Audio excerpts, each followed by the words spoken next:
Limbus Company has grown quite popular recently, and with it becoming popular, it's no surprise that it can attract new players, or at the very least, interest people to give the game a try.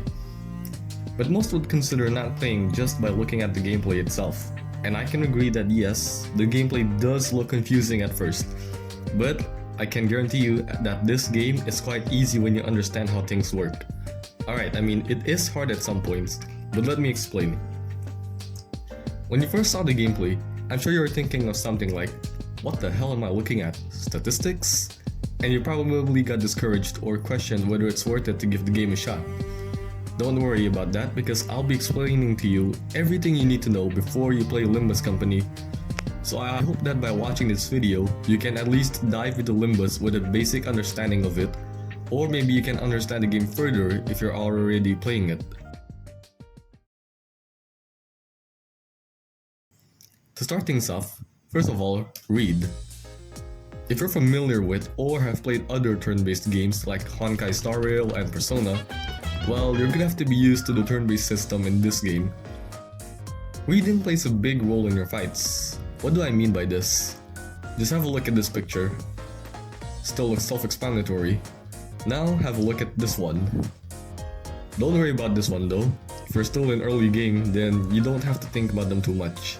But as you go on, you will be encountering enemies with their own gimmicks, so make sure you read about their skills and also their passives. You can check out the passives by clicking or pressing on the enemy, and then you'll see a passives tab. This isn't just for your enemies, by the way. Your sinners also have their own passives, so make sure you play accordingly.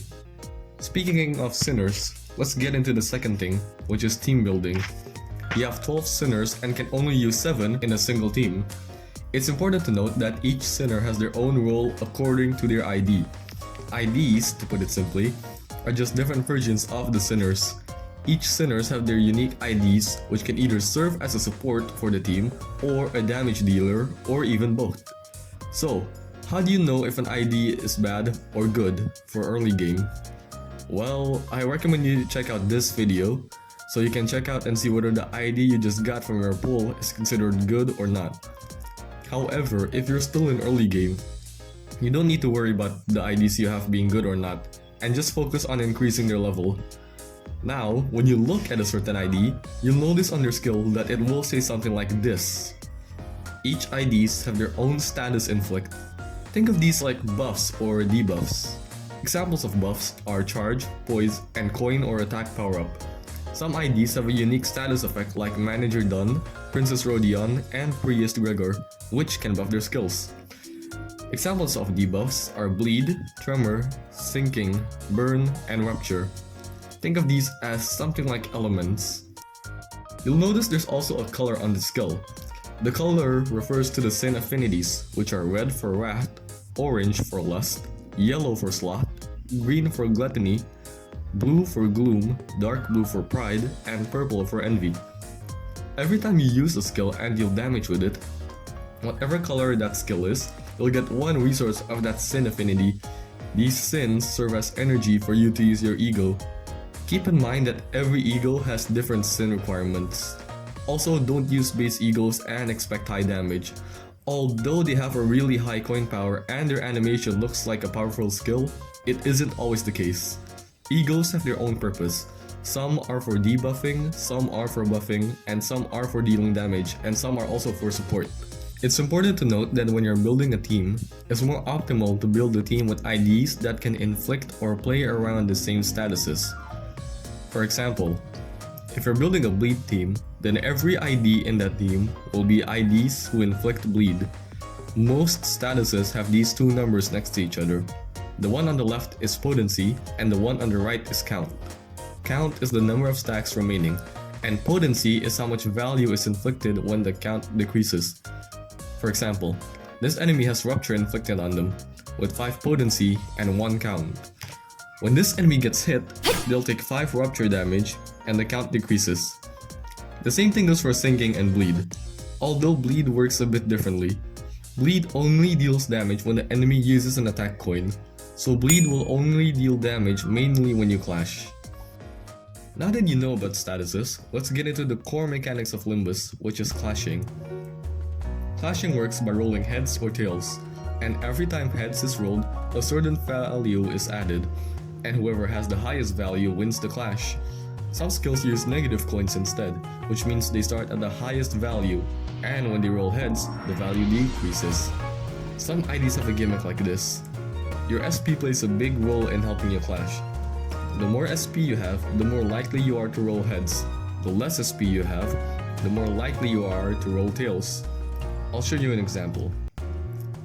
Here, I'm using Butler Faust. All three of her skills are plus or positive coins, so she will have to roll heads to get higher values than the enemy she's clashing with. If you look up here, you'll notice it says favored.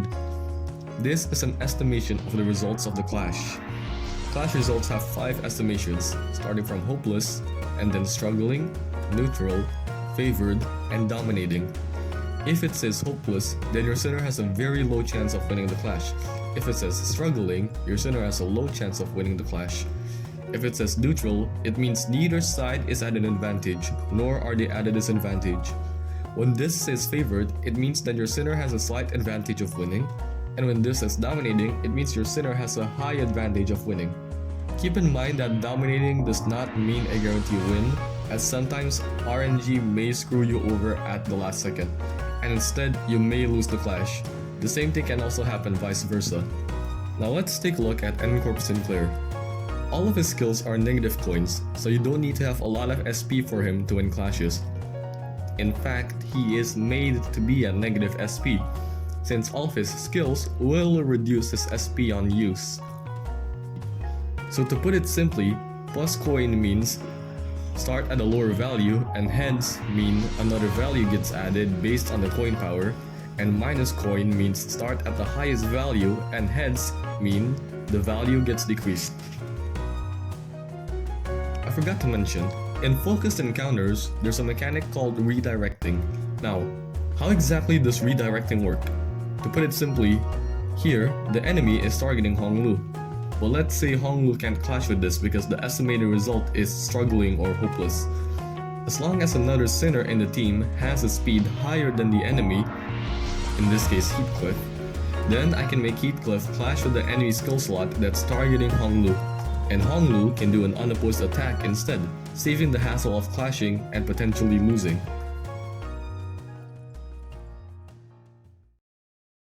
Alright, after we know how clashing and coins work, I'm gonna explain the gacha system of this game and also how you should use your lunacies.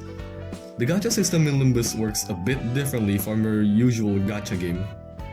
Every time you pull and get an ID you already own, you'll get shards for the ID of the sinner. The amount of shards you get varies in its rarity. A 0 ID, which is just the base sinners, gives you 3 shards. A 00 ID gives you 15 shards. A triple ID and Eagle gives you 50 shards. You can also get shards from Eagle shard crates, which you can get from events and mainly the battle pass.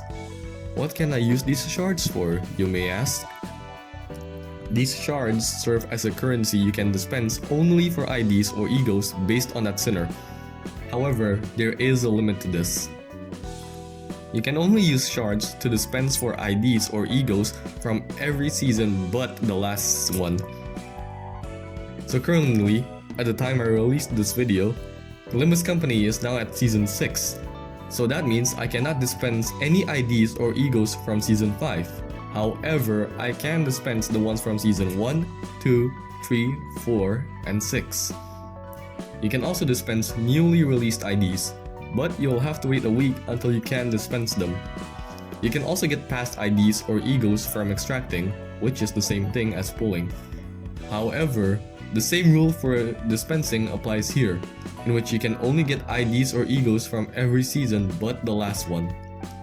The gacha has a pity system, but it is a 200 pity system, meaning that you have to pull 200 times to get a guaranteed ID that is on the featured banner. Since you're still starting off, you can get a lot of lunacies just by playing the story. Try to get a good ID, and if you don't get any good ID and you can't pull anymore, you can reset your account if you logged in as a guest.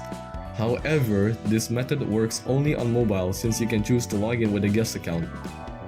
So if you're playing on Steam, you'll have to deal with whatever you have. If you're still starting off, then getting a lot of lunacy is easy if you're still new. You can get lunacy in a few ways. The first one, as I mentioned before, is by playing the story.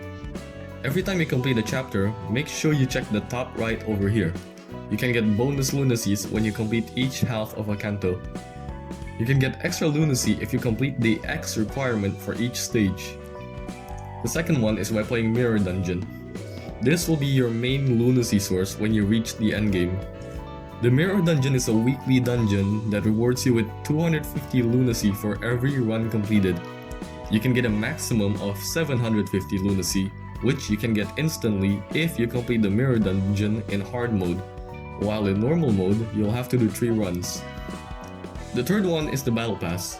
The fourth one is Refraction Railway, which is basically a test for your understanding of the game and also patience, as you will be facing tough enemies, and the game literally warns you that you're required to be at maximum level with max upties on the sinners and whatever egos they have equipped.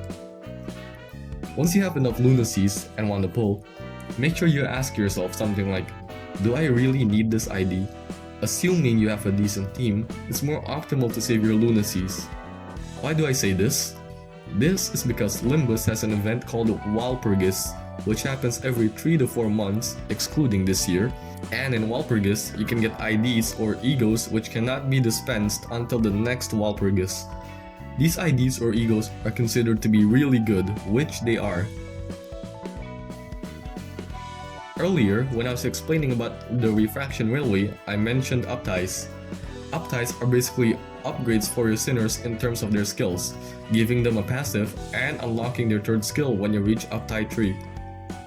You can uptie your egos and IDs by using threads, which you can obtain from Luxcavations, the Battle Pass, Season Transition, in which half of every ego shards for every sinner are converted into threads, and converting ego shards through the dispense menu.